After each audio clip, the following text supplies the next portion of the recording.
Kaya. Today I want to show you the biggest, thickest, chunkiest, brick-like books on my shelves. Everyone's definition of a big book differs, but for me, I'd say it's a book that is 400 pages or more. The books I have to show you today are not an exclusive, exhaustive list of all the big books that I have on my TBR. I've tried to curate it a little bit so that I'm not showing you books that are constantly talked about and constantly displayed on the platform. So to the books. Now, the first big book I want to show you is War and Peace by Leo Tolstoy.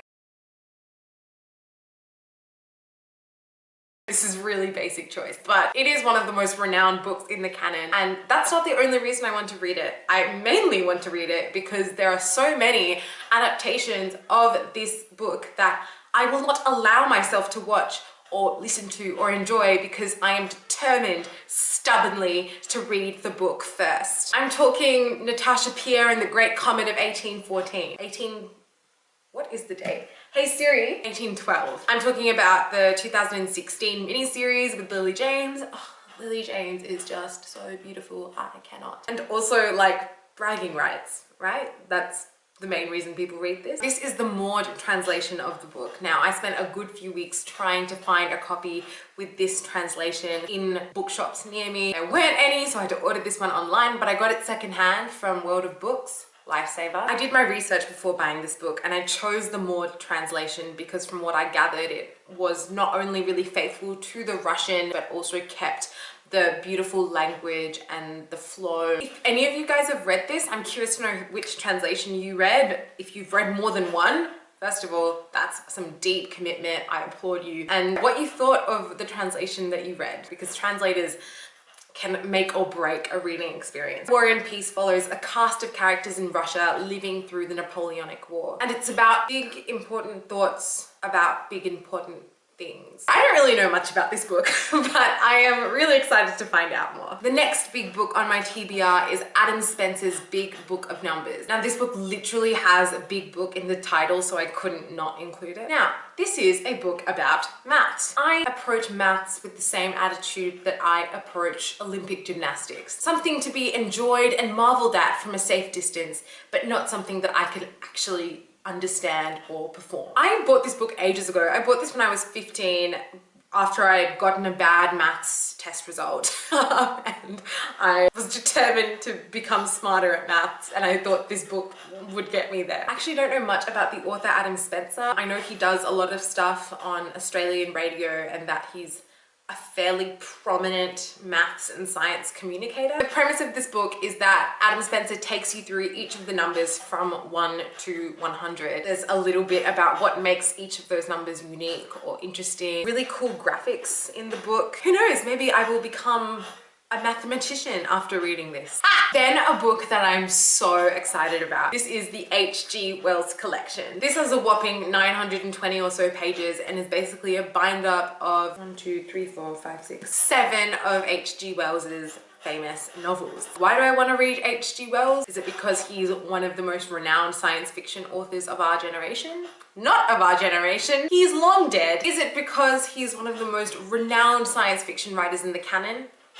No, I want to read H.G. Wells because I absolutely fell in love with the character of H.G. Wells in Edgar Allan Poe's Murder Mystery Dinner Party, one of my favorite literary web series of all time. H.G. Wells in that web series is just the most precious little cinnamon roll. Oh my God, I am in love. He is the sweetest little thing, and from that, I immediately thought, yes, his books I will enjoy. I know next to nothing about the real H.G. Wells, but you know what? It doesn't matter. So of course it starts with War of the Worlds, the very famous story about Earth being invaded by an alien race. Interestingly, this story was actually based off of the genocide of the First Nations people in Tasmania by the white British colonizers. So I think reading it from that perspective would be really, really interesting. Always love a post-colonial reading. Then it has The Island of Dr. Moreau, which I believe is about a mad scientist who joins animals and humans together to make these hybrid creatures.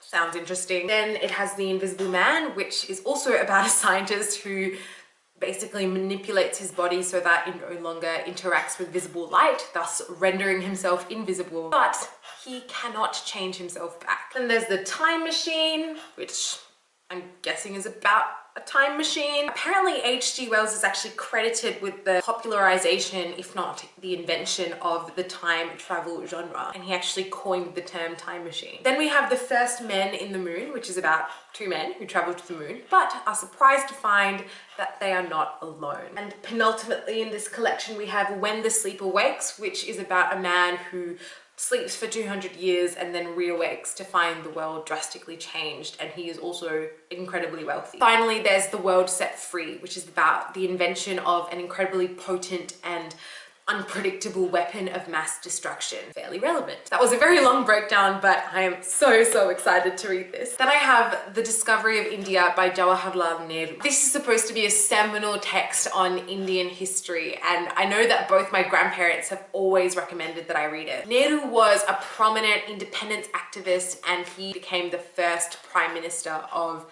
the independent India. I don't actually know much else about it, so let's have a read of the blurb. In this work of prodigious scope and scholarship, one of the greatest figures of Indian history unfolds the panorama of the country's rich and complex past, from prehistory to the last years of British colonial rule. Analysing texts like the Vedas and the Arthashastra, and personalities like the Buddha and Mahatma Gandhi, Nehru brings alive an ancient culture that has seen the flowering of the world's great traditions of philosophy, science and art, and almost all its major religions. So the Arthashastra, something I had to Google, is actually an ancient Sanskrit treatise on politics and military strategy and fiscal policy. I'm interested to see how this book tackles, if it even does, topics of gender and Hindu supremacy and caste. I'm also getting a lot of nationalistic vibes from this, so that could be #problematic, especially given the modern context. But regardless, I'm keen to delve in. I'm sure this will give me a pretty decent, I guess, starting point, if anything, into the world of Indian and South Asian subcontinental history. Along a similar sort of vein, we have The Anarchy by William Dalrymple. Basically, this book is supposed to look at the rise of the East India Company and how it became a force of colonization while operating as a multinational corporation. Something that never happens nowadays. Dalrymple is a Scottish scholar, but he's also an expert on Mughal history. This looks really intense,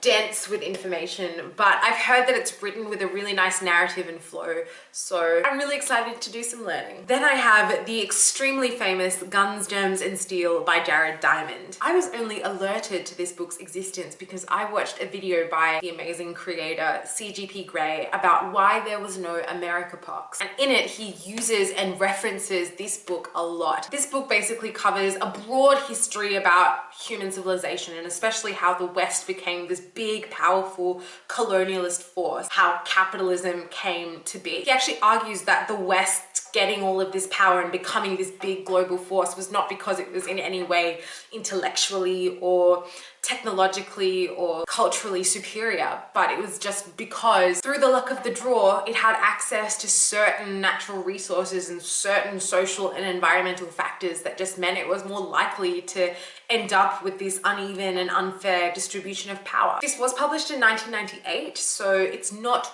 recent, but I still think it could provide a lot of valuable insights and information. Of course, this is a white academic lens applied to Indigenous and First Nations histories. I am cognizant of that, and thus I will be reading this critically. Bias has been biasing. Also kind of along the same vein, I have A Short History of Nearly Everything by Bill Bryson. I picked this book up because Looking Glass Universe, who makes stunning science and physics YouTube videos, I'm not sure if they're still active now, but I really enjoy their channel, recommended this book and basically said this was the book that made her want to become a physicist. Also, my high school history teacher recommended Bill Bryson as an author, so I never forgot that, I guess. Like Guns, Germs and Steel, this book is going to provide a sweeping snapshot of history from the Big Bang up to the modern day.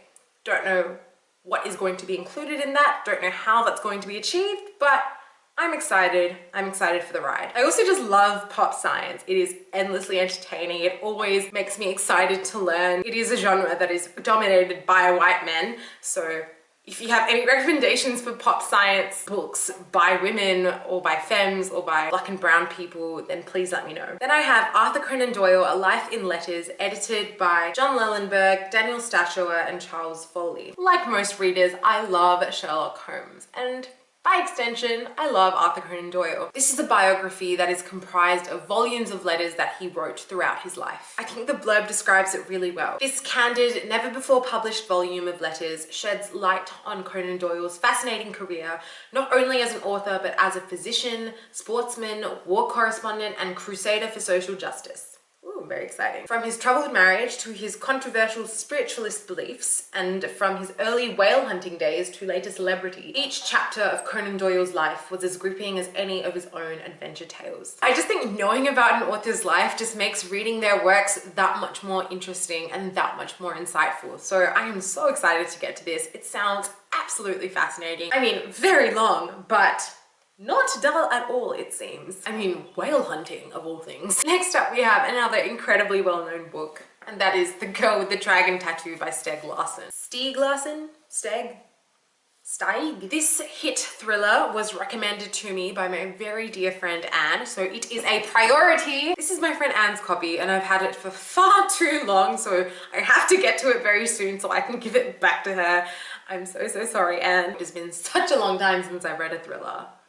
Have I ever read a thriller? From what I can tell, this is about a genius, enigmatic recluse of a hacker named Elizabeth Salander and her quest to solve a cold murder case with the help of a journalist. But someone wants that murder to remain unsolved and will go to any lengths to keep it that way. I know this book and this franchise is iconic, and I just want to know what the fuss is about, really. And Anne, if you liked it, I'm probably gonna like it too. Then we have The Folly of the World by Jessie Bullington. I actually got it as one of those blind date with a book things, you know, wrapped in that brown paper with little tags.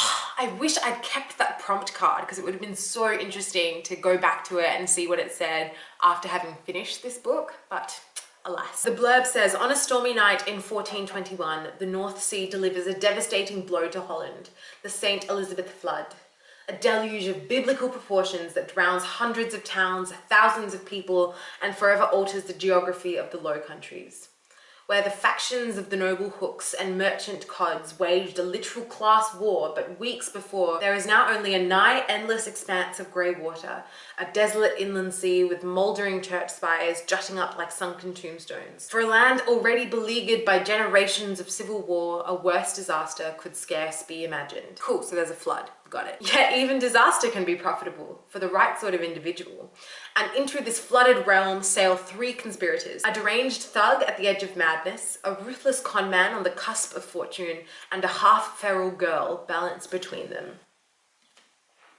Sounds intriguing. I did a quick Google of this author because I hadn't actually heard of him before, and from that I found out that he's a prolific historical fantasy writer and that his writing is often very satirical and has a lot of dark humor and dark comedy and is very picaresque, a word whose definition I also had to Google. According to Wikipedia, the picaresque novel is a genre of prose that depicts the adventures of a roguish but appealing hero of low social class who lives by his wits in a corrupt society. For example, Cervantes's Don Quixote. Okay, cool. I learned a new word today. And I'm also really excited to delve into a medieval setting.